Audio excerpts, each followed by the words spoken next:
Blog Talk Radio. WrestleOutLoud.com. If you got it, light it up. If you got it, light it up. If you got it, light it up. If you got it, light it up.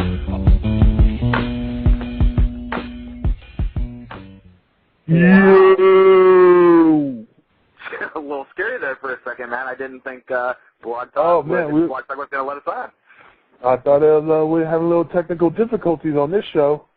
I'm telling you, man, it's always something, dude. Always something. Well, hey, tell the people what we got lined up tonight, man. Oh, is he on? I'm on. I guess that answers that. So go ahead and kick that off there, my friend. Oh, anyway, ladies and gentlemen, we're here for one of the famous guys from Gleason's Gym, one of the former WWE superstars, ECW superstars, WCW superstars, my boy, Big Daddy Vito. Welcome to the show. Thank you very much, man. You forgot I was a superstar in TNA, but that was a small-time superstar because I was only there for a short cup of coffee. Yeah, I totally forgot that. Yeah. So how's everybody doing in the house? Not bad. Not bad. Actually, I would have known that was you, but Angel gave me the wrong number. No. You see, what happened is that you had a recording system that didn't recognize superstar call-ins.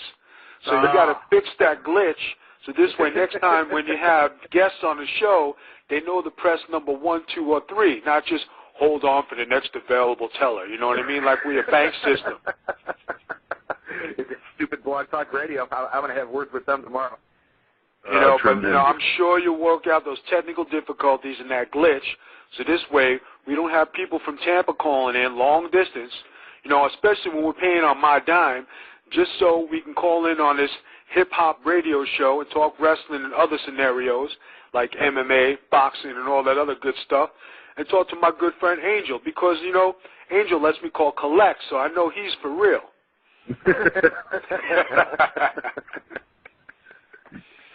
Well, where do we kick it off, Angel? Well, man, you got to start it off. Let's start with the ECW days. Why don't we start from the beginning?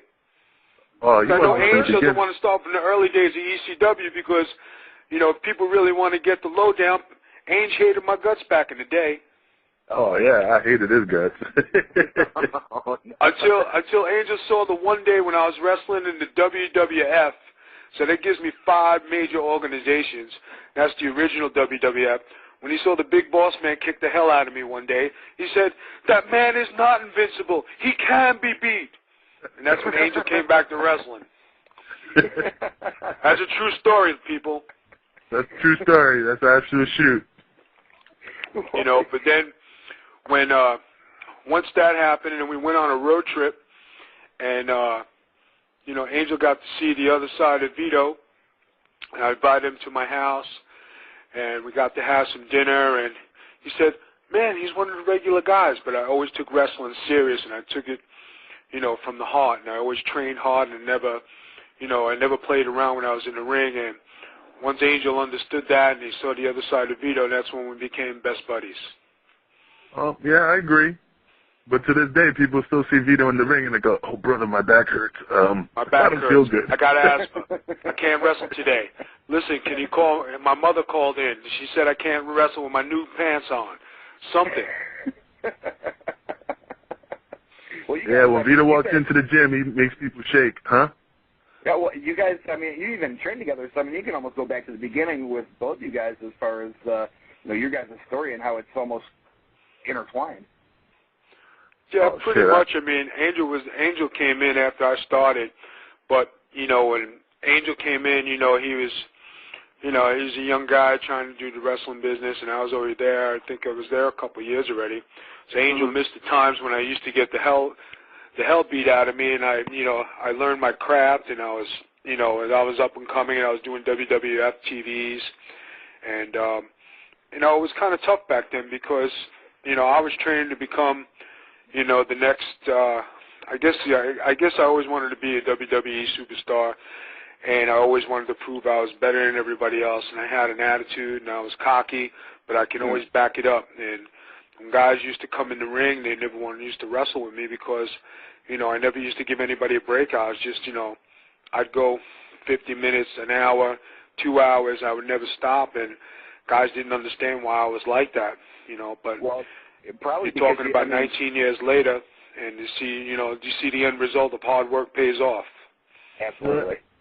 Absolutely. Well, I mean, before Angel had gotten in there, it was like the class, well, if you can call it the class that you're in over at Gleason's, I mean, had guys like DeMott, Taz, Dreamer, Damian Demento. So I mean, there was a lot of guys coming out of there, and I've always heard that most of the guys that came out of Gleason's were very stiff, even when it came down to training. Well, I mean, like, you see, I'm one of the last guys who actually trained with Johnny Rods one-on-one and got the best of him, the best knowledge of him. And I would be the only one to show up sometimes on the days of training. Nobody would come. So, I took advantage of the whole situation. I just used to beg him to teach me, and I wanted to learn. It didn't matter if I got, if I got stretched, I got beat up, I mean, I got beat up before, so it didn't matter if I got beat up again. It was just a matter of just learning. And, we're talking about not too many guys, a lot of guys have a cup of coffee, but how many guys actually get to have a career? Right. So, I mean, the class I came out of, that's probably one of the best classes that you'll ever see because all of us became world champions. Now, do you attribute that more so to the group that was there or just to Johnny Rods' expertise? Well, I mean, I'd say it was probably 50-50. I mean, because, you have a guy, a Hall of Famer like Johnny Rods, and probably one of the best wrestlers / shooters in the business, and, nobody ever gave him the recognition, of being one of the best. I mean, quietly they gave him the respect because he could always back it up. And, if you really don't want it and you really don't have that desire and heart to stay in it, I mean, you'll never know what happens. And, the guys they came up with, I mean, they didn't cut me no slack. And, once I learned how to defend myself the right way, I mean, I would never tap. I would never give up. I would take whatever they had. I mean, I used to walk out there with black eyes, ripped clothes, pink bellies, and they used to get me to quit, want me to quit. And, I never quit. I used to say, all right, come on, I'll kick all your asses. I'll take all your own, and that's the truth. And they used to get hot because, I never did give up, and they used to say, man, what does it take for you to quit? I says, I ain't quitting. You can't make me quit. You can't beat me up. So you might as well just, go ahead and do what you got to do. But I was never a wrestler. I was a basketball player. That's the best part of it. So you had went from basketball to, so what made you decide to be a wrestler? Well, I mean, I was an all-around great, pretty good athlete. I mean, I had Division I scholarships to play basketball. I tried out for the Olympic baseball team. I got asked to play semi-pro football, but, it just never worked out for one reason or another. And, one day I was watching TV, and I said, I could do better than these guys. And I went to Johnny Rod's school like about 3 weeks in a row. I watched. I said I could do this. And, and I guess from the rest of that, once you have a heart for something and passion for something, and I was probably the least violent or physical guy you can ever want to meet. I just had the heart and desire. And no matter what I put my mind to, I was always successful. And, I could always say that, I gave him my best, and I got nothing to be ashamed of. Except the saddle. Well, what's that? I said, except the saddle. Yeah, there were guys who like, I guess we could say they were posers, pretenders. They were, they wanted to be contenders, but they were pretenders. We had a guy over there, his name was Bad Billy Burns, tried to be, he was a tough cowboy. So one day I told him, I said, man, what kind of cowboy are you? You got little ponies on your boots. So he kind of looked at that and shook his head. Every time he tried to be a badass in the ring, I'd come along, and he always had to take a 10-minute break. Then the one day we went on a road trip together, and he brought his friend along. He's smoking a 10-inch cigarette, brings a saddle in the room, his buddy in the room. I said, I mean, it's cool that your friend and your buddy want to sleep here, but where the hell is the saddle sleeping? All these, get out of my room. And the promoter had to buy him another room. I mean, I wouldn't let him. I didn't give him a break. I said, you know, listen, Saddle can't sleep in the same room. And he was like, brother, it's an expensive saddle. It's an expensive saddle. I said, well, you know, it's taking up a lot of room, and there's only 2 beds, and there's a floor. And you know, it wasn't like, you know, we would have the plush accommodations back then. And the promoter who gave us a break back then, Tommy Jeanette, you know, he was a great guy, and he was probably one of the nicest guys I met in the business. And you know, I just, you know, I guess it was just a matter of just me just being the way I was, you know, and I just said, you know, I took wrestling real serious, and I didn't play around. And you know, for guys who wanted to be pretend wrestlers and wanted to be pretend badasses, especially when they're on a wrestling show, I just didn't put up with it, you know. And that's the one thing about Vito back in the day. I was cocky, I had an attitude, but I could back up everything I said. So I was too good for my own good. Yeah. You know, The funny thing about Vito is he's being modest right now, but if you were there at that moment, you know, we heard the little rapping on the door, knock, knock, knock, and then you see, we open the door, there's Vito, and he goes, brother, you won't believe what just happened. What's going on? Bad boy Billy Burns walks in with a fucking saddle, cigarette dangling from his lip. I mean, he goes into this big it was the most funniest night. The guy was trying to sleep in his van. That's when Tommy Jen's like, nah, don't do that. I'll pay for another room. But that's how Vito started this whole conversation. Brother, you got to hear this. And just remember, guys, that back then, like, guys like Angel and the rest of the school, they really didn't like me too much. They really kind of, like, hated my guts. But that was the first night when they just, like, they said, man, he actually acted like a human. And then I guess we were going back home, and I said, you guys want to come over to my house to eat? And my wife at the time, Kathy, she always made enough food for everybody. So they came to my house, they ate, and that wasn't the first time they came over.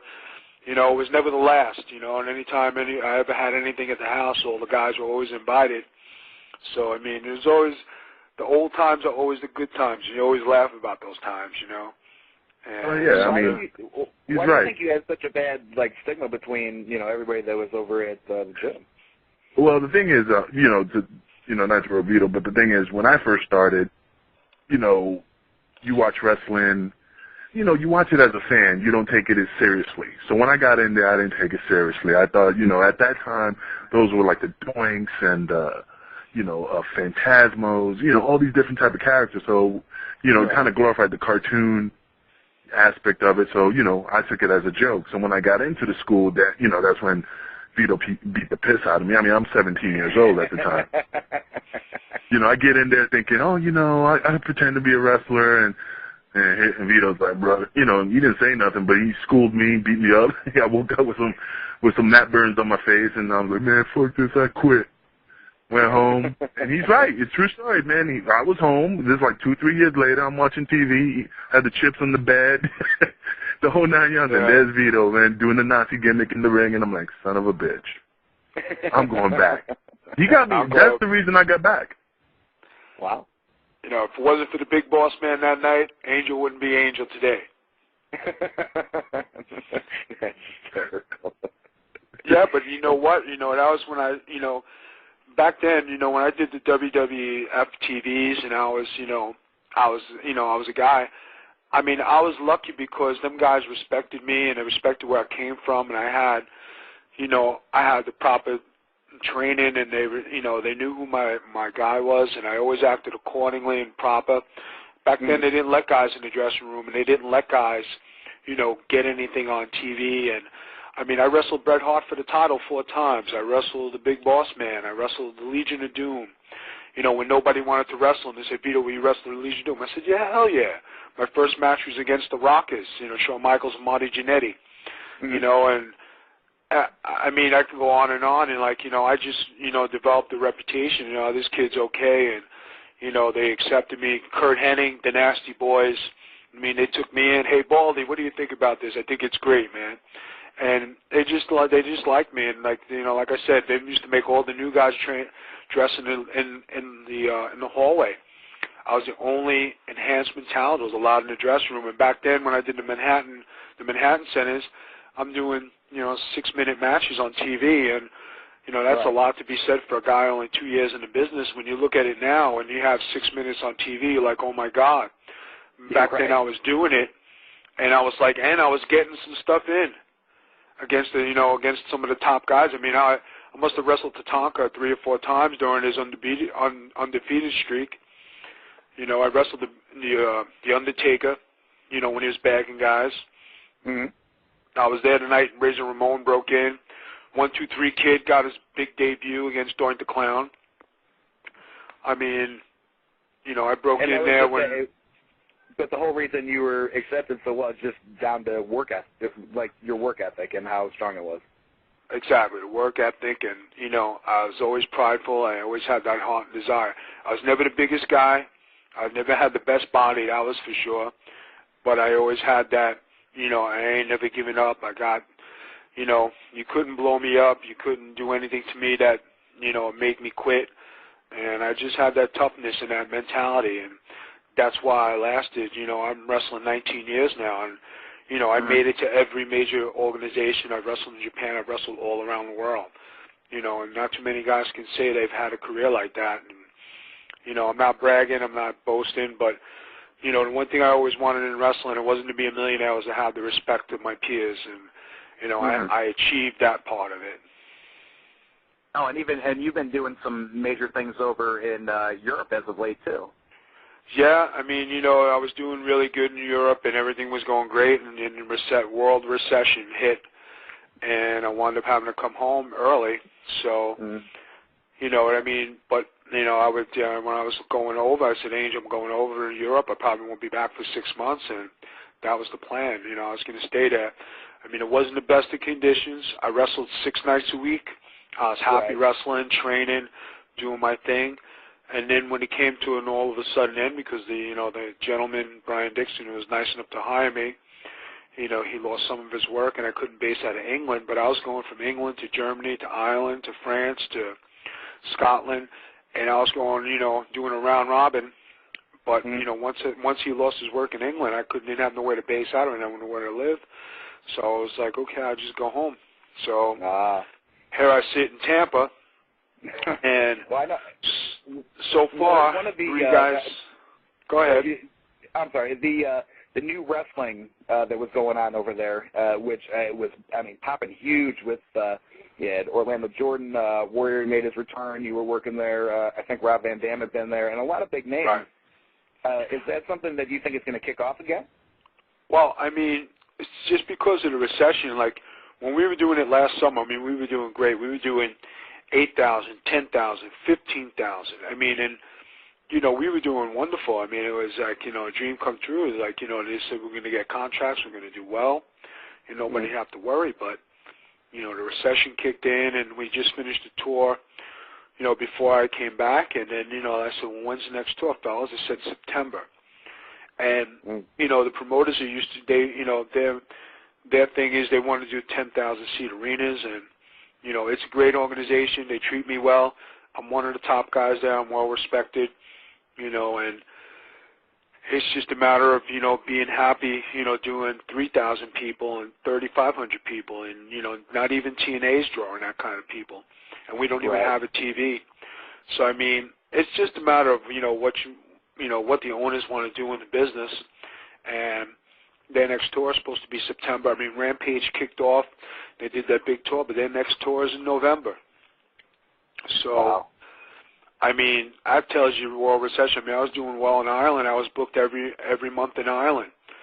But, the people that they would draw, it was okay.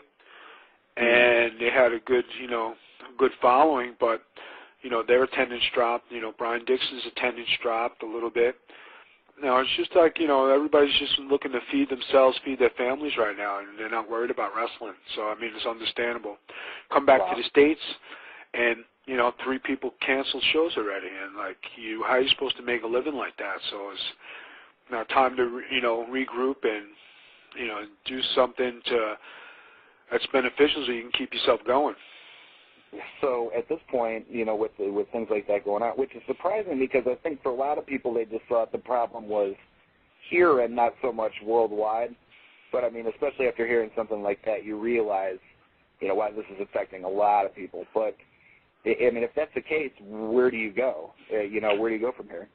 Well, I mean, when you look at TNA, I mean, the guys over there, you know, everybody says, you know, why don't you go to TNA? But, you know, going to TNA doesn't guarantee you're going to make a paycheck that'll, you know, pay your rent for the month because Right. they base their wrestling on if you wrestle during their TVs, if you get paid by appearance, and it depends what your pay is per show. I mean, if you wrestle once a month, how are you supposed to live on once a month? WWE, I mean, is a great company, and, you know, but, you know, they cut everybody's, you know, downside, and, you know, if you're not wrestling on the house shows, you're not making money, and if you're just going to TVs, how are you supposed to wrestle, how are you supposed to make money on just the TVs? And Right. that's not, you know, that's not knocking anybody. That's just, you know, a smart business on their part. You know, they're not giving away money. But on the same token, if you're wrestling for a major company, how are you supposed to keep yourself above water? I mean, you know, it's damn if you do, damn if you don't. You know, and one thing I always said about wrestling is when you're working, you complain. When you're not working, you complain. So what do you do in wrestling? You complain. Is that your range? You do a lot of complaining too? Yeah, Well, I mean, like basically, yeah. I mean, ask Angel, and he could tell you. it's like an abusive relationship, you know what I mean? You give, you give, you give. Sometimes, you know, just love the business so much, you know, but you be bitching. You know, to Angel's credit, you know, I give him all the props in the world because, you know, he left his home and he started a life somewhere else and he became a police officer, which is pretty cool. I mean, he has a great job. He's got a career, you know what I mean, in you know, law enforcement, which can't be, you know, not be acknowledged, you know, and I mean, he still wants to wrestle and he wants to do things, but he did the smart thing and he has a career in, you know, where he has benefits, he got a salary every week, and I mean, he did something good with his life, you know, he's got a family, he's got a beautiful kid, you know what I mean, he's got a, you know, nice wife, I mean, so he's got everything, you know, most people would die for. Just Angel just still has the passion to wrestle and do things in the wrestling business. Yeah. It's in your blood, you know, like any wrestler, you know, nobody retires. You know what I mean? Everybody says, oh, so-and-so's retiring. Oh, that guy ain't retiring. You know, it's in your blood, you know what I mean? You just love the business so much.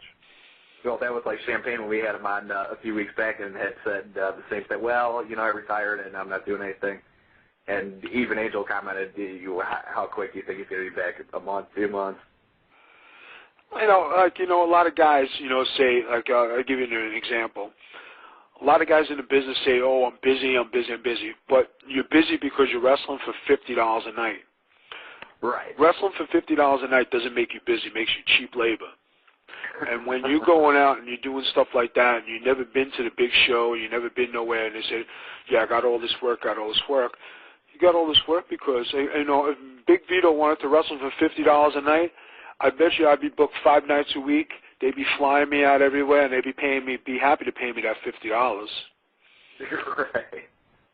You know, but I mean, it's what kind of work you want to do and what quality work, and, you know, if you make your living at wrestling. And, you know, a lot of guys, you know, they say they have 7, 8 years in, but, you know, having 7, 8 matches in 8 years doesn't make you a pro wrestler. You know, and guys who go in there and they're out of shape and they, you know, they think they know what it takes to make it to the WWE or WCW or TNA or ECW, or they think they know what it is to go to Japan and wrestle over there. They don't have a clue. Not a clue. Now, do you think the fact that you were so in tune to everything was due to you being in WWF so early on and, you know, listening to other people and learning things from them, or? Well, you know, it's funny because, you know, I basically started there. You know, I got my feet wet, but I mean, my goal was to be a WWE superstar, and you know, it didn't happen until 15 years in my career. Right. You know, and how many guys would say, you know, if you had to give the choice, you know, listen, You're going to be a superstar, but it's going to take you 15 years to make it. Do you want to go along for the ride? Most guys would say, hell no, I'll do something else. But to me, it was never a point of me saying, no, I'm not going to wait, no, I'm not going to do it. I always knew I was good enough to be there. I'm one of the best in the world. I'm just as good as anybody there on top. I'm not ashamed to say it. I proved it. And I could do anything in this wrestling business that they asked me to do because I have done it. I've been a tag team champion. I've been a hardcore champion. Mm-hmm. I've been a singles champion. I've been heavyweight champion. You know, at all levels, I've held a world title. But and you also was a talent relation. Yeah, talent relations at one time, right? So I mean, I've done just about everything in wrestling you could do. I mean, you've seen the spectrum. Yeah. I mean, being a champion, I mean, is great. You know, it has its props. You know what I mean? But you know, responsibility comes with being a champion. A lot of guys hold the belt and say, yeah, brother, I'm a champion. But it's knowing how to handle yourself, knowing what to do with the belt, knowing how to handle yourself out in and out of the ring. A lot of guys just think that just walking in with the belt is just your champion. Guys don't know proper wrestling etiquette 101 and how to be a champion. And well, then I take it you've seen some pretty terrible things when somebody was holding a belt and not knowing what to do with themselves. Yeah, I mean, when you walk around the dressing room and you got your belt on, I mean, that just pretty much sizes it up. I mean, you know, instead of putting it on before you go out. But when you have to walking around with it all day. Yeah, I mean, walking around with it all day. You know, going to the bathroom with it. You know, walking to Burger King with it. Now, is that just down to guys just marking out for themselves, or I mean, is that something that's pushed into their head? No, because nobody ever taught them the right way how to handle it. You know, I mean, I'll give you a perfect example. When they made me champion in Deep South Wrestling, okay, Jody Hamilton, you know, they made the decision. They said, okay, you know, we're going to put the belt with Vito, and he gave me the belt. I didn't put it on until 2 minutes before I went. It went underneath my chair in the nice, you know, wrap that they had for it. When I was finished, I put it back in the wrap, handed it back to the man. I said, thank you very much for tonight. I greatly appreciate carrying a heavyweight strap. You know, here it is back, and I'll see you next week. It wasn't a lot of guys, you know, walked around, went to the grocery store with it, had it on in the dressing room. They just didn't know they're young guys, you know. And I would always tell guys, number one, don't put it on. Don't show everybody up. Everybody knows you're the champ. You just got to let them, you know, they acknowledge you. Just don't throw it in nobody's face. Right. And when you are the champion, you got to carry yourself different. You got to act different. You're the symbol of the company, and you know you have to dress the part. You have to act the part. And I mean, Paul Lee told me that a long time ago when I was breaking in ECW. And he said, Vito, he says, you know, being a champion has a lot of responsibility. He says, you want to be different than everybody else. He says, and I didn't understand that at the beginning, but then I did understand it. And then when I became champion in WCW, you know, I understood what he meant. I mean, here I am, my first championship, you know, came in WCW. And you know, I was already schooled. I was groomed, you know what I mean? So I handled it well. You know, it wasn't a matter of just going in there and not knowing. I mean, I knew I had the experience. Now it's just that, are you going to carry it out, or are you going to just be, you know, walk around and be a big shot and have the belt and do or whatever, you know? The WCW locker room, I've heard from, I mean, you always hear horror stories about WCW. ECW, you always hear about the respect of the locker room. WWE, you don't hear too much about just because they keep everything under wraps. But WCW, for some reason, was always I mean, you have head cases walking around, and I mean, that's necessarily true or not necessarily true, but what was your take on that, and what do you think was the biggest ego problem you've ever seen, if you don't mind talking about it? Well, I mean, WCW, I mean, you know, they gave me an opportunity and I mean, a chance of a lifetime. I mean, the big time. I mean, not to say that ECW wasn't the big time, you know, but it wasn't on the level of WCW at the time. And, you know, being there and looking at the guys who I was with, like the Lugas, the Stings, the Flairs, the Goldbergs, the Nashes, the Razor Ramones, the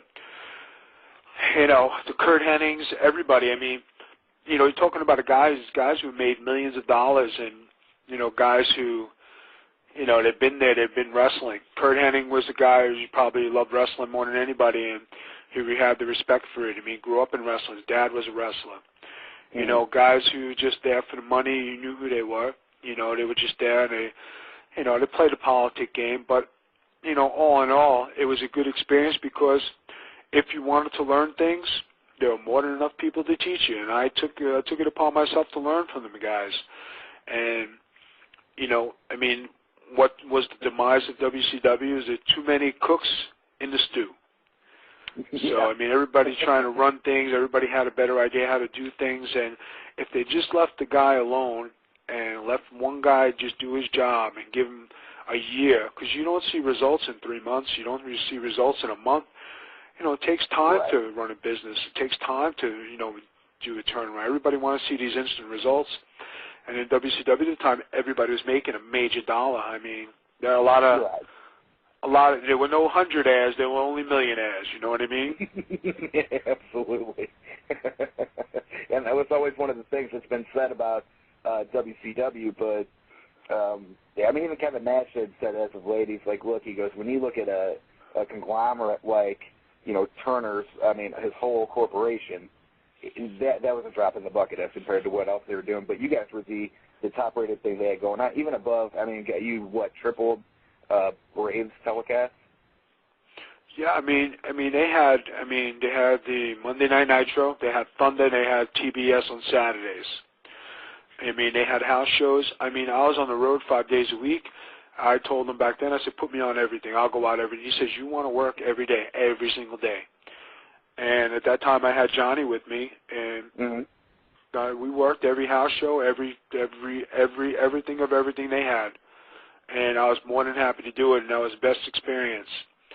And then, you know, little by little, I mean, you know, once me and Johnny broke off, and, you know, they gave me a chance to run by myself, and, you know, I did my thing by myself, and then I wrestled Terry Funk for the hardcore title. I mean, that was my coming out party that night when I beat him.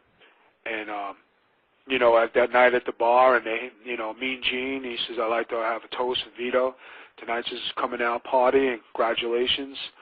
That was a big night because from there I got to do segments with Goldberg. I wrestled Kevin Nash on the main event on Monday Night Nitro. I did a lot of great things, and me and Johnny did a lot of great things, and they still talk about the Mamalukes back then. You know, just like just like the original Baldies. We were one of a kind, and we were good. It's just that we didn't get a chance to fully get a run with it because I left for WCW. But we beat New Jack, Balls and Axel at a pay-per-view, and that was our coming out party because we put our stamp on things that night. And we walked back as a group. We went in line as a group. We dressed as a group. I mean, nobody liked where the group thing was coming from. Everybody had their own opinion, but, you know, when it was working the way it was working, now that we look back, we say, yeah, that was the way to work it, you know what I mean? And that's what made us successful because we went in as a group. And that was a great thing that night because on that pay-per-view we did, you know, we accomplished something. We became unified. We became the Baldies. We put our stamp on the business that night. And that was a great night for us. You know, it's not that, you know, some guys didn't realize what we were doing. Everybody wanted to have individuality, but, you know, but when you're a group, you always wrestle as a group, and one guy's got to be in charge. And, you know, a lot of guys back then didn't like certain things that were done. You know, they had their own ideas, but, you know, when the boss says, listen, you know, take the bull by the horns and you know what to do with it, you have the most experience, just run with it and do your thing. I mean, you know, everybody wanted to get their own identity, but it wasn't about an identity of individuals, about the Baldies and having a team, just like the Mamalukes were a team. It's not when you're an individual and you're getting a push as a single that you get that recognition, you know, and that comes along later. But when you're trying to make your mark as a group, everybody's got to stick together. So what do you think was the stronger tandem? Do you think it was the Mamalukes, or do you think it was the Baldies, or do you think they were completely just separate things? Oh, they were definitely separate things. I mean, the Baldies were a group of guys that, you know, I was doing stuff in ECW, and I was probably one of the top workers in the company. They just could not have a spot for me, and I wasn't going to crack, you know, the top guys, because they had Sabu, they had Rob Van Dam, they had Taz, they had Dreamer, they had Raven, they had Lance Storm. And they were all a group, and they were there before I was, and everybody knew that, you know, I could work with any one of them, and I did work programs with all of them. It just was a matter of where are we going to put Vito. You know, when they made me Vito the Skull LaGrasso from Staten Island, New York, and I dropped the German thing, I asked Paul. I said, Paul, you know, you think you can come up with something for me? And then, you know, he said, how about if we put you in a group called the Baldies? You know, we get full bald-headed guys. And at that time, Angel was just breaking in, you know, with ECW, and Angel would wrestle with me, and then me and Angel would wrestle as a tag. And they had Tony DeVito working there, and they had PN News working there. So Paul said, how about if we put you 4 guys together and we'll call you the Baldies, like the movies, you know, from, I forget the name of the movie. Hey, there you go. So, I mean, and I said, okay, that sounds good. And they said, okay, Vito, you know, you have the most experience. He says, so what do you think? I says, well, you know, and Paul always said, you know, well, you dress like you're Staten Island, so be yourself. Put these guys in the same outfits, you know, and, you know, get everybody, you know, together. And, you know, that's what we did. We all came out with the same shirts, the leather jackets. You know, it was probably one of the greatest groups that never got a chance to really evolve. You know, and I mean, it was a street gang, and you know, I remember our first interview, walking down the alley, and everybody had something to say, and it was great because I remember it. I mean, I was talking about 1998, and I remember that promo, and you know, we were good, and then we did a couple more things, and I mean, it was good when we were led up to that pay-per-view. And then after the pay-per-view, that's when I got the call for WCW, and you know, back then it was kind of tough because, you know, we just started to get the ball rolling, but a lot of guys, you know, they couldn't understand why I was leaving, but, you know, Paulie had told me, he says, Vito, you've been waiting your whole career for this shot. He said, I can't pay you that kind of money. He says, you got to take it. And I was upset because I had made my niche in ECW. I was comfortable there. Right. I didn't want to leave, but Paul told me, he says, you got to go. So that's when I did Lose or Leave Town match with Balls and Axel, and, you know, I was upset. Paul's blessing, though, I mean, he wasn't the type that's going to be, well, no, you can't go, or I have you under this or that. He just pretty much said, this is what you got to do, huh? No, he did. He was on. You know, one thing I say about Paul, you know, he was honest with me, and he knew. One thing you can say about me, I'm just straightforward, and I don't play the politic game, and I don't play that nonsense. You know, I'm just straightforward, and I just love to wrestle, and I'm the same way today. You know, I'm not into no brown nosing. I'm not into ass kissing. You know, I just want to wrestle and not have to deal with that. But that's not the wrestling business, you know. Yeah. And Paul was, you know, kind enough to just tell me, he says, Vito, he says, you got to do this, and you know, this is what's got to be, and you know, he says, you have to take it. You've been waiting your whole career. He says, how long you want to wait? I says, well, you know, I want to be here. You know, I like it here. I have, you know, this is where I am.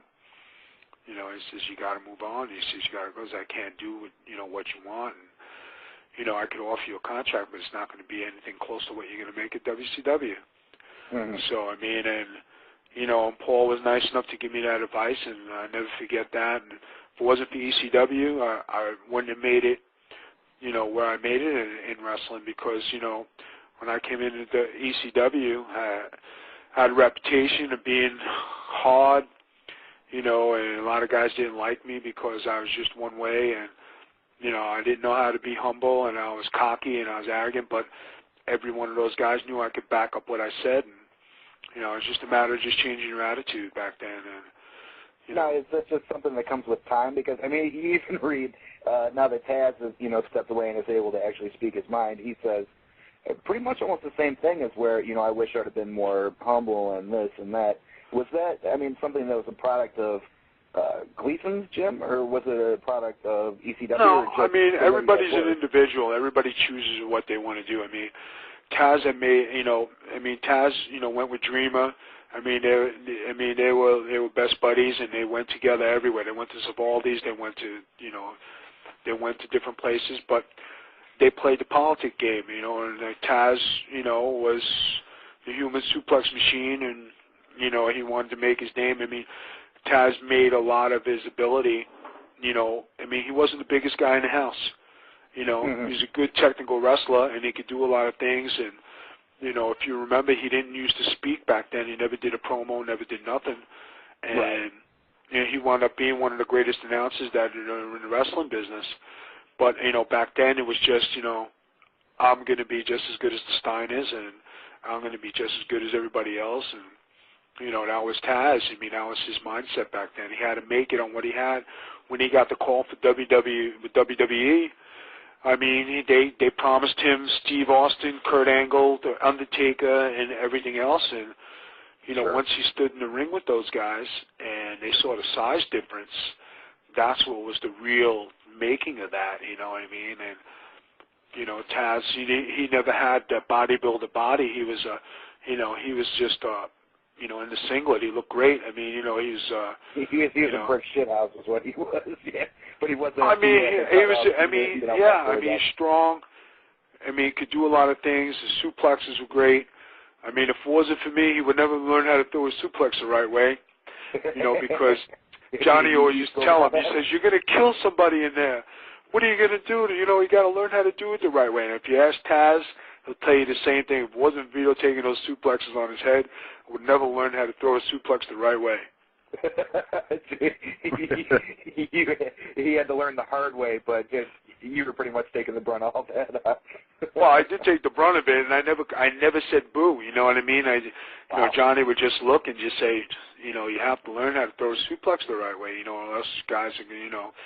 And to Taz's credit, he didn't like being criticized, but he learned from that. You know, and like we all learned, and you know, he wound up being one of the best, you know, suplex throwers in the business. I mean, I could say that. I mean, he's throwing some great suplexes, and even when I worked with him back then, you know, I was like, I'm not going to land on my head, am I? He said, nope. He said, you'll be fine. So it was okay. And even if I did land on my head or I did get something, Angel could tell you, I never said boo. You know, I just did everything, and you can't hurt me in there. You know what I mean? When I'm in there, I'm like, you know, it's like I'm granite. You know what I mean? I'll take everything you got. So, and I'll ask these two questions, and we'll get off of Gleason's and go into your time in WWE. But another guy who had come out of Gleason's gym, who, I mean, only really as of recent. I mean, he always was one of those guys on the indie scene that you always heard about and always did very well and was very well respected and did great work. But now he's been doing the bit in The Wrestler, and you would train with him a lot. What's your take on Kid USA?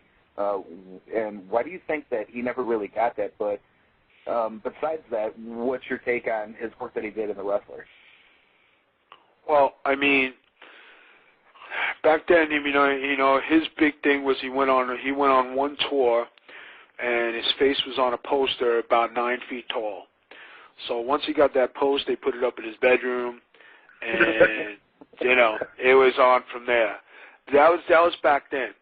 And once we got to be friends with Armand, once I got to be friends with Armand and Angel and Armand were buddies back then, and Armand came to my house, and you know, everything was cool. And but one thing with Armand is that he never trained as hard as I did, and like, you know, he never wrestled as hard as I did, you know, and like he wanted to get by, you know, and just, you know, I mean, he didn't put the effort in that I did. And that, I mean, what you get into wrestling and what you put into it is what you get out of it. So if you do it half-hearted, you're going to get half-hearted.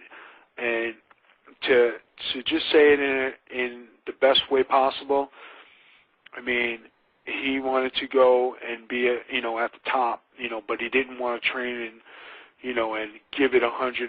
I mean, he used to come and train, but he didn't train like I did. He didn't train like, you know, like it meant the world to him and it meant everything. I mean, what do you think was the major difference?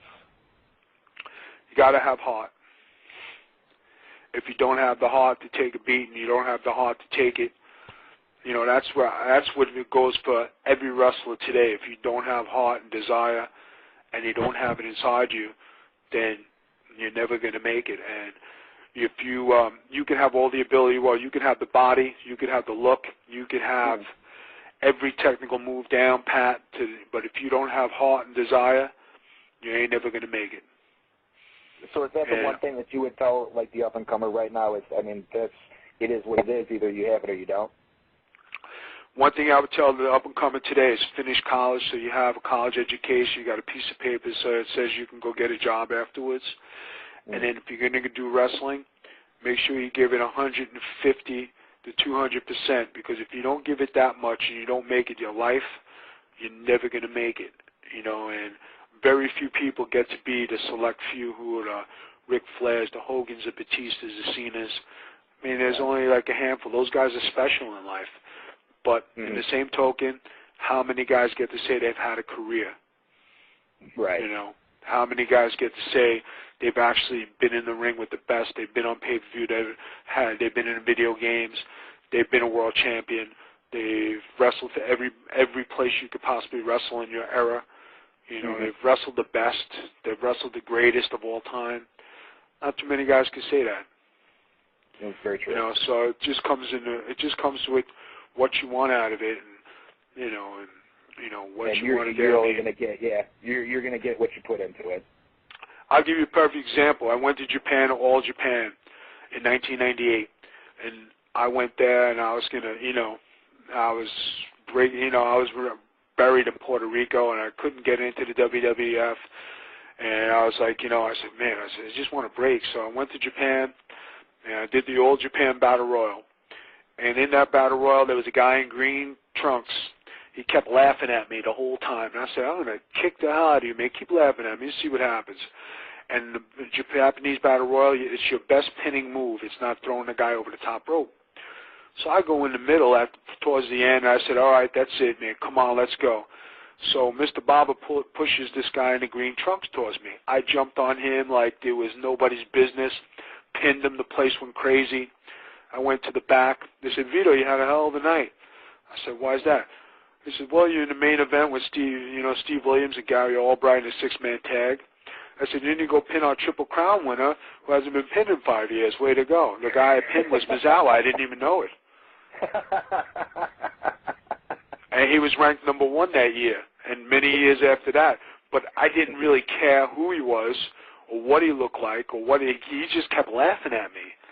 And that infuriated me so much that it just got me more and more mad. When I would look at that Battle Royal every now and then, and I said, come on, and I must have stared at him like dead-eyed. I said, just step forward, man. I'm going to kick the living hell out of you. And who knew he was number 1 in the world? I had no clue. Go figure. Well, at least you took it into your hands and got something good out of it, Yeah, I got to beat him, and I never went back for All Japan after that. Hysterical. But the press I got, because when I came home, they said, did you really pin Misawa? I can't believe you pinned Misawa. I said, yeah, I pinned him. It was by accident, but I pinned him.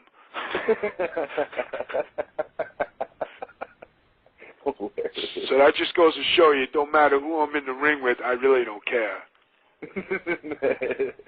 Yeah, I guess not after that. That's too funny. It's the truth. It is the God's honest truth. If Kurt Angle was in there, that's one of my things. Kurt Angle is an Olympic gold medalist, and Kurt Angle's a friend. He's a friend, a mutual friend, and we have a respect for each other. But if the Lord ever said, Vito, here's your chance to see just how good you are, I would go after Kurt Angle with everything I had to rip his ass apart and just to see how good I was. And that's Olympic gold medalist. So if you get stretched by Olympic gold medalist, there's no shame. No, not at all. No, there's not. You know what I mean? And I would be the first to say I got whooped. Yeah, I did the same thing with Angel. Angel might remember when I did that to Dan Severn, Michigan. I think I came back and I told him. Dan Severn at that time, they're talking about I forget when it was. And I forget when it was. It was just that before or after he had done UFC. he was still doing UFC. He had just done a match. He was the king of ground and pound, and he was hot on the circuit. He just come out of WWF. Oh, God, that was what, 97, maybe? Maybe a little bit later than that. No, I think it was 2001. Oh, God, yeah. It's way later than that. Oh, so what happened was Kevin Sullivan and Rock and Roll Express were on a car to Michigan. So we're in the back, and I turned to Kevin Sullivan. I said, Kevin, I said, I'm going to do something tonight. He said, what are you going to do? I said, I'm going to go after Dan Severn. I just want to see how good I am. He says, what are you talking about? I says, I want to see how good I am. I says, I never get a chance to wrestle, never get a chance to use my skills. I said, I want to know how good I am. So he says, you're crazy. So Rock and Roll Express says, what are you going to do, Vito? Wouldn't you know that every one of them guys came out to look, and when Dan Severn got in the ring, I made sure I was in there, and I went after him like there was no tomorrow. I mean, I was on him like nobody's business. He didn't know what the hell was going on. And the write-up of that match said that was the best 2 minutes of wrestling that they had seen in Michigan in about 25 years. Wow. I was like an animal. And then when we came back, he looked at me, he said, Vito, he said, where the hell did that wrestling come from?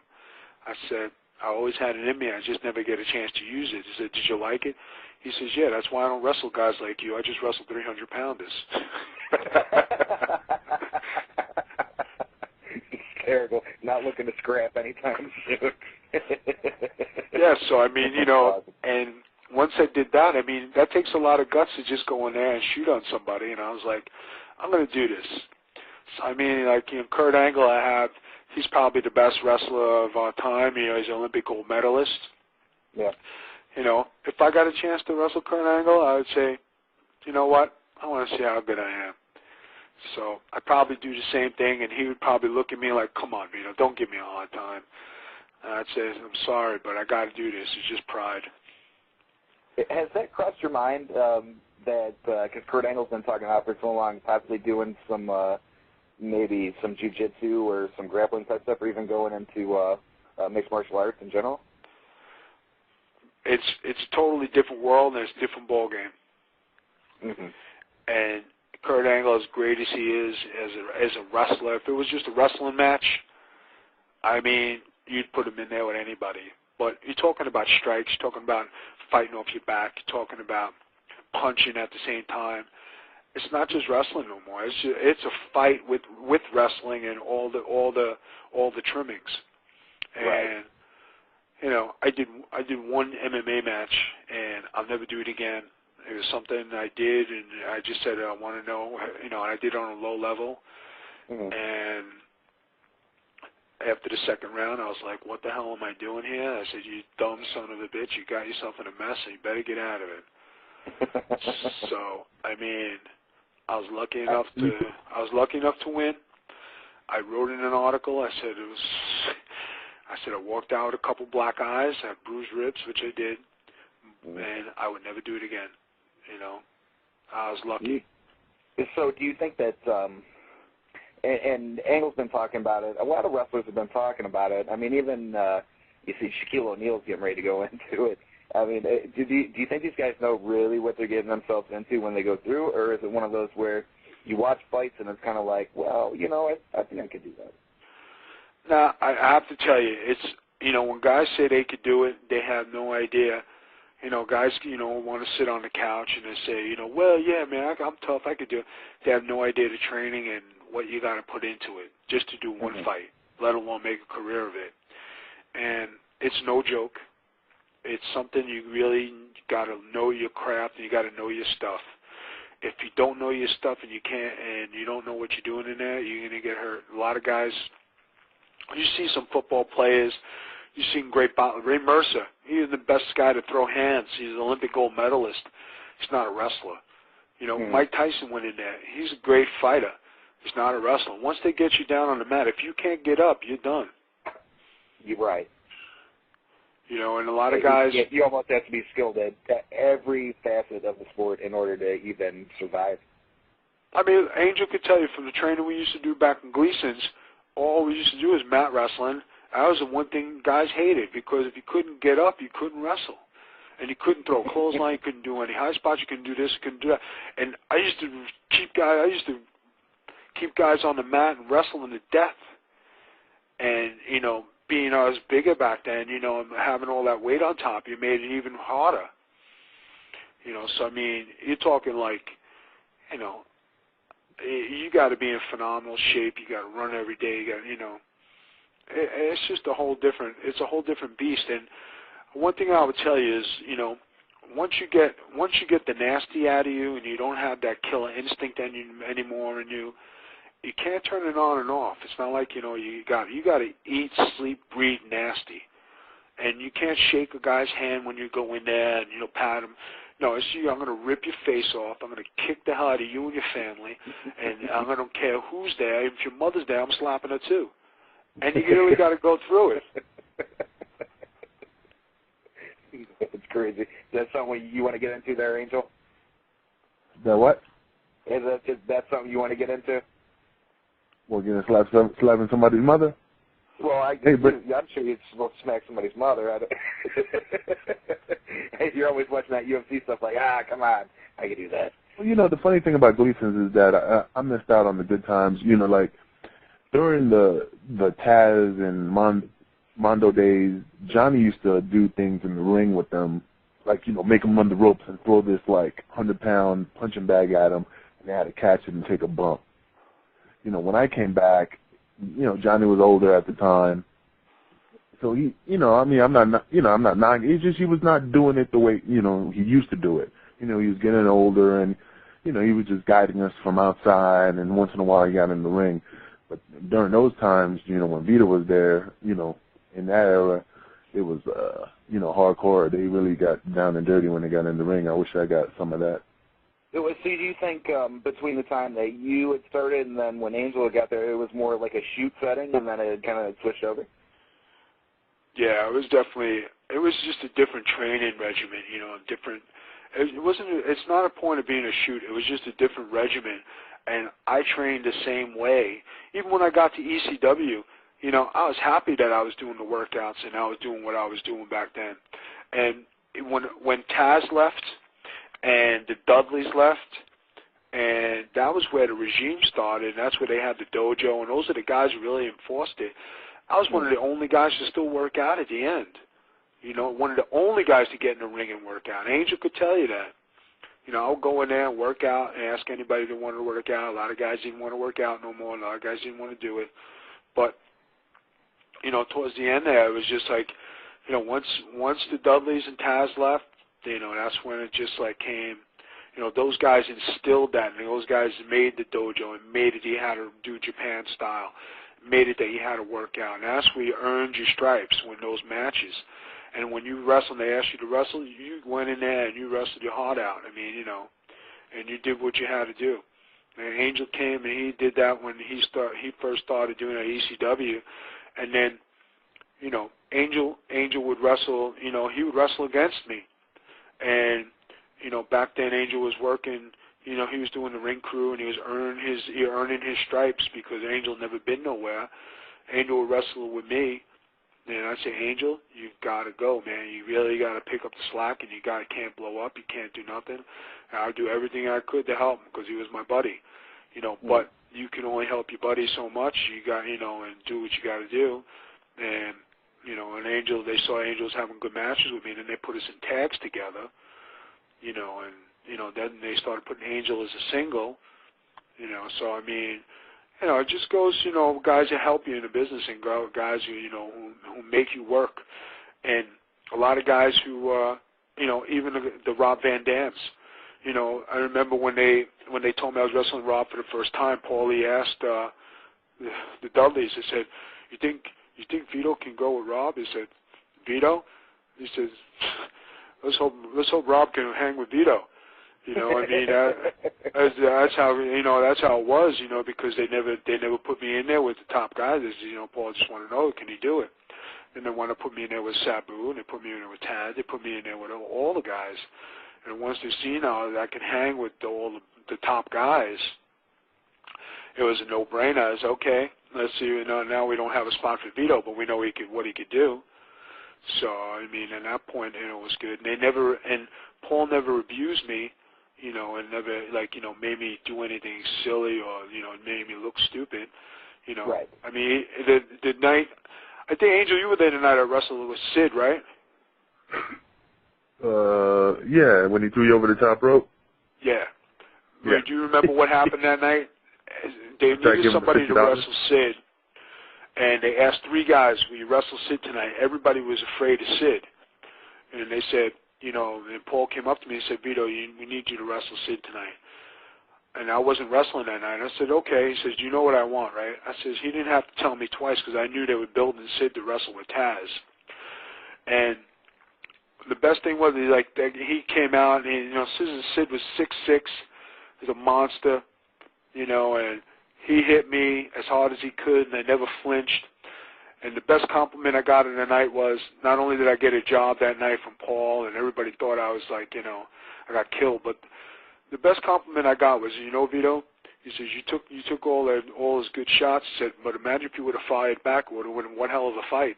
So I don't know if Sid would have expected you to fire back. So, I mean, it was just taking one hell of an ass kicking, but, you know, I had that reputation, like, you know, I could definitely throw and I can go. And if I would have gave Sid a few shots of my own, I think it would have been one hell of a fight because I wouldn't have backed down from him, no matter how big and, you know, it was. And I respect Sid the hell of a lot. And wouldn't you know, I had to wrestle Sid the whole time he was there. Every night I saw Sid coming. I was like, hey, power bomb number 1, power bomb number 2, couple of kicks. So. And possibly looking for that table on the outside as well. Yeah, because go ahead, Angel. No, I was just going to say, I mean, at least he took care of Vito when I went in there with him. He, you know, just flopped me out like a sack of potatoes, you know, landed on my head right through the table, you know, and I'm just laying in the floor like, man, you know, making sure my legs were working. Had a big old hematoma on the top of my head, and, you know, all I had to say was, hey, thank you. Appreciate it. Welcome to ECW. Oh, right. I mean, right now. No, go ahead, brother. I'm saying right now, to me now, I probably would have been like, man, motherfucker, you just dropped me on my, you know, because he didn't pick me up and took care of me. You know, he just picked me up and flopped me over. And but like at that time, I was more humble than I am now. You know, at that time, I would have been like, well, thank you, I appreciate that moment. You know. Thank you for the nod on top of my head. I appreciate that. I had a huge nod. I had a couple nods all the time in ECW, but he was the one that gave me my big first one. I mean, especially, you know, you worked every promotion. Would you say that ECW was the stiffest promotion you worked for? No. The stiffest?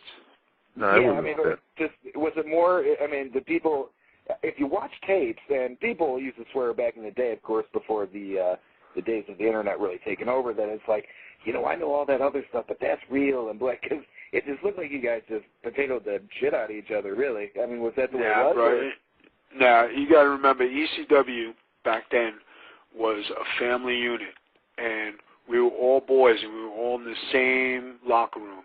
We always took care of each other. We always looked after each other, and it was probably one of the best, well-knit, well-taken care of locker rooms you'll ever be in your whole life. And it wasn't nothing where nobody was trying to hurt anybody. Everybody had a passion to work, and everybody had a work ethic to be the best, and that's what Paulie instilled in us, because you had to work, and you went 15. If you were going 15 minutes, you went 15 minutes. If they told Vito to go 5 minutes, Vito went 15 minutes. It didn't matter. I mean, back then it was just a matter of just going and doing and working hard and giving 150%.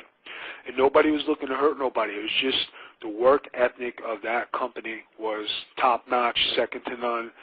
It was like Japanese style. And, you know, but when all the main components were there, that's the way it was.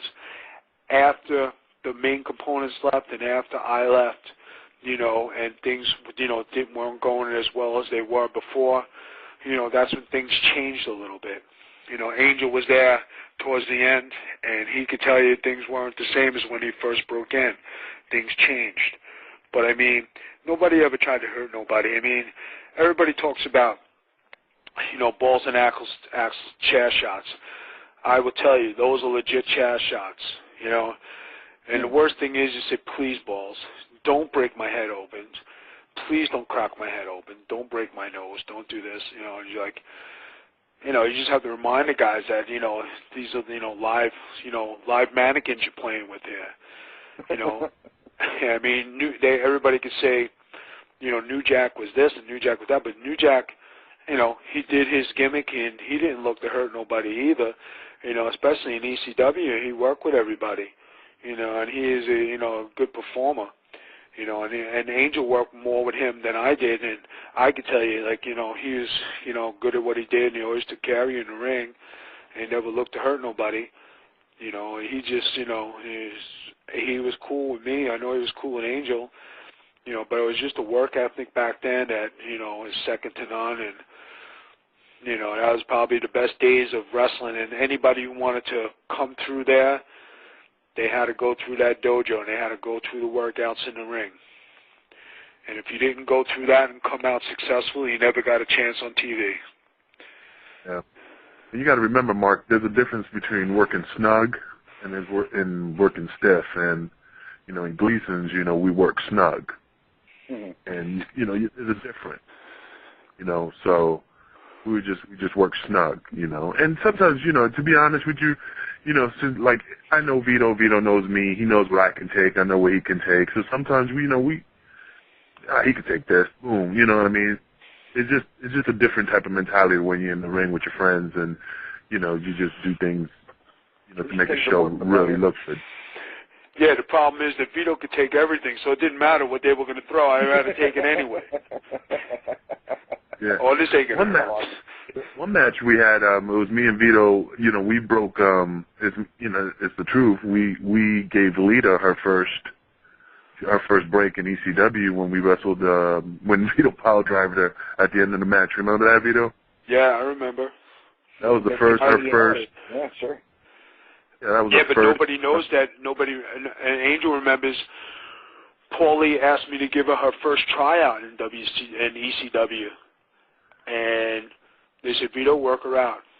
I remember when I chopped her and I gave her everything, and I treated her like one of the guys, and that's how she got her break in ECW.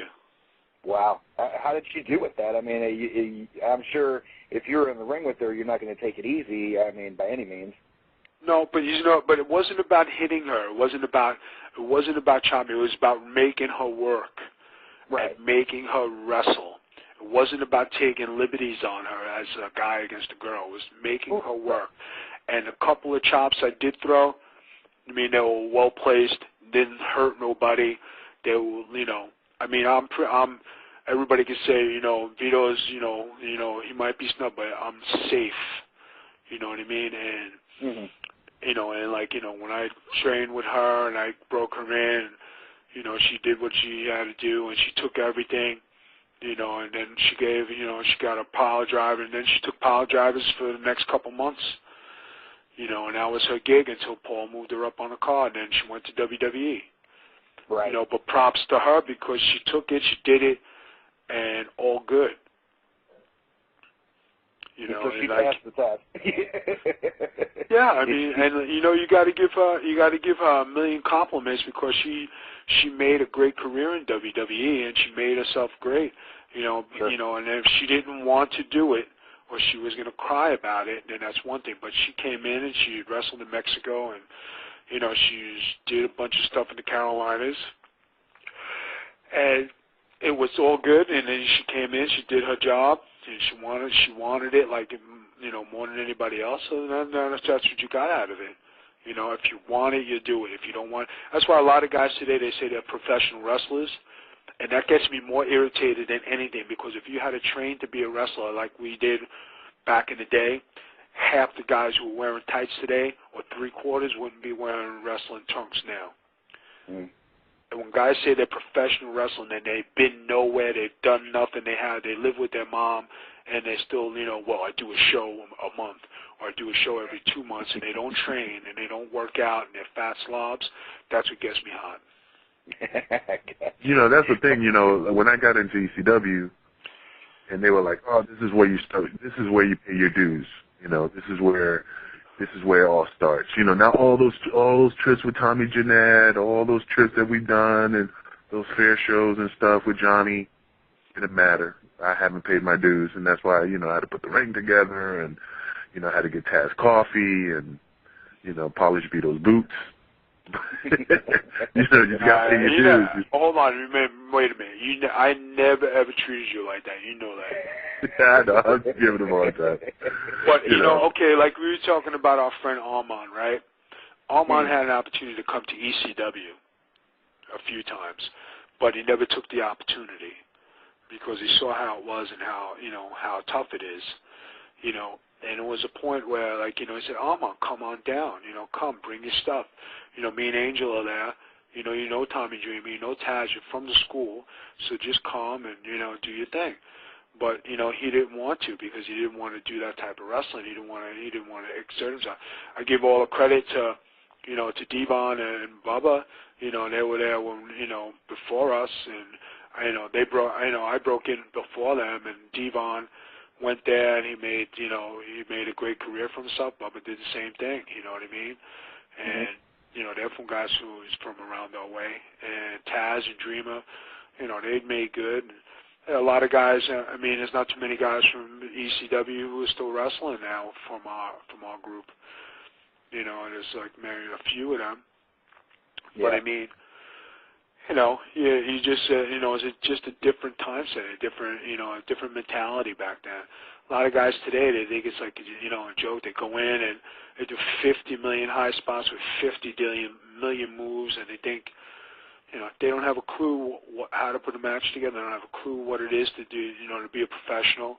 They don't know how to carry themselves. And instead of them asking, you know, they'll just go and think, you know, this is the way it is. And, you know, I'm at a point where I have, you know, and like I was overseas, I have a better body than a lot of 20-year-old guys. And I said, man, you should be in shape. You should be looking like an Adonis right now. I said, you should be in your prime. You should be able to rip your shirt off and walk on any beach in the world and, you know, be, you know, a body Donna, you know what I mean? Is, you know, not to be where you have a stomach and you don't work out and you're just there. You know, wrestling is a 24-hour job. You gotta love it. You gotta work out. You gotta know. You gotta tan. You gotta take care of yourself. You gotta eat right. You gotta do your cardio. You gotta study your craft. You gotta learn the game. It's a whole big process. A whole big process. Not too many guys know that. They all think it's just going in there, throwing some clotheslines, doing a hurricanrana, a few moonsaults, and, you know, makes you a pro. Far from it, fellas. Far from it. Yeah, good point. Especially if you go and see a lot of, you know, base and level indie shows, you could definitely see matches like that anytime, and that's pretty much the way things are. And you make a great point with it. Yeah. You know, and it's sad because, like, you know, if you don't change with the times, like when I broke in, they wanted big guys, so I was 275 pounds. Now they want guys who are bodies. Well, I'm 205 pounds. Right. So, I mean, big change. You got to go with the flow. Got to go with the flow. I mean, you know. Yeah, absolutely. You know, there's no other way to explain it, no other way to change it. I mean, that's just the way the wrestling business is if you don't go with the flow. You know, and back then they didn't have second and third generation wrestlers. And like you watch now, second and third generation wrestlers, you know, some of them deserve to be there. Some of them, thank God for the daddies. You're right. It's very true. That is extremely You know, the true. thing is, you know, like Vito says, go with the flow. You know, that's why, you know, when we left him with Jimmy Snuka at that bar, he went with the flow with that. Oh, God. What's that? Yeah, well, you know, the secret is Vito doesn't drink. Vito's not a big drinker. You know, I drink white Zinfandel, or I drink, you know, wine, or I don't drink at all. They left me with Jimmy Snuka. Come on, brother, you got to drink. I'll say, Jimmy, you know, I don't drink. You have to drink. You're supposed to take care of me. I was like, shit. So 3 drinks in, I'm sucking whatever. I'm just sucking wind. They came back. Yeah, we'll get you something to eat. Well, I didn't eat that night. And I must have drank like about 50-something or others. And I passed out in the truck. And they had picked up, if I remember right, they picked up a stray girl, put her on my lap in the truck, Drove to the hotel, took her out, put me to bed. They had their fun for the night. I woke up. First thing I felt for was my eyebrows. I said, oh, thank God they didn't shave me. So, and then I woke up. They said, how you feel? I says, man, I don't know what the hell happened. He says, well, here's your steak from last night. He said, you passed out in the bed. He says, we had somebody on top of your lap. You didn't even know it. He says, and they told me this whole story, and then, like, you know, Jimmy Snook is there. Like, you know, how you feel, brother? I said, I'm okay. You have any aspirin? I had the biggest headache you ever had in your life. So. And the funny part is me and Armand's in the restaurant. Like, I wonder how Vito was doing with Jimmy. Yeah. Get freaking hammered. Just one more. Oh, but yeah. So if you bump into Vito, just give him say, hey brother, you want to split this Malibu rum and some Coors?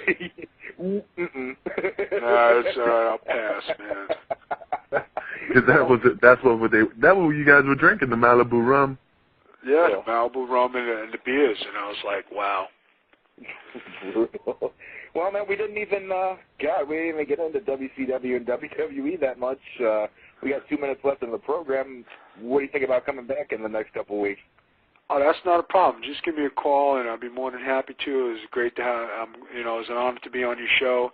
I greatly appreciate it. You know, to all the fans who were listening, I hope you enjoyed, you know, the talk tonight. And next time we're on the show, you know, we'll talk more about what you guys want to talk about. I'm sorry it ran a little late, but you know, it's just good to talk wrestling, and you know, it's good to be on the phone with my friend Angel. You know, we go way back in the day, and you know, it's good that we're still friends today, and you know, I appreciate that. And, you know, it's just nice to see, you know, that, you know, it's like, you know, guys who are really interested in wrestling, the people who are listening to your show, you know, hopefully you get some good feedback and people want to hear some more stuff.